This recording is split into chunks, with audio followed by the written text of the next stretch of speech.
ठाकरे सेनेचे खासदार संजय राऊत यांनी मुख्यमंत्री देवेंद्र फडणवीसांच्या केंद्रात जाण्याबाबत पुन्हा एकदा मोठा दावा केलाय। देशात उत्तम शिक्षण मंत्री देवेंद्र फडणवीसच होऊ शकतात असं वक्तव्य संजय राऊतांनी केलंय। त्यालाच आता शिंदे सेनेचे मंत्री उदय सामंत यांनी प्रत्युत्तर दिलंय। सामंत यांनी काय म्हटलंय पाहूयात। मध्ये उत्तम शिक्षण मंत्री कोण होऊ शकेल तर त्याचं नाव देवेंद्र फडणवीस आहे।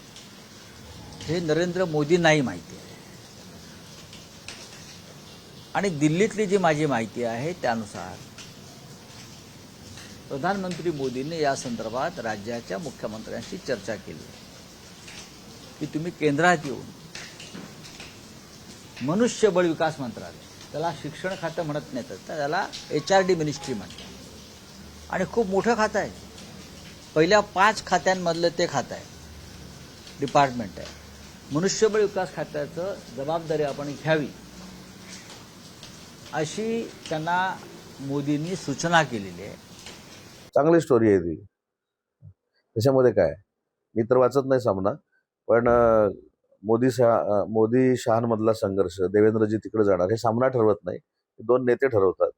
त्याच्यामुळं त्यांचा तो वैयक्तिक, भारतीय जनता पक्षाचा वैयक्तिक प्रश्न आहे। कोणी केंद्रामध्ये जायचं, कोणी मुख्यमंत्री राहायचं, हे काही सामनामधल्या सल्ल्यानं होत नाही। त्याच्यामुळे सामना हा तुम्ही जसं आता वाचून टाइमपास करता तसं अनेक लोक टाइमपास करतात आणि तो पेपर किती लोक वाचतात हे देखील आत्मचिंतन लिहिणाऱ्यांनी केलं पाहिजे।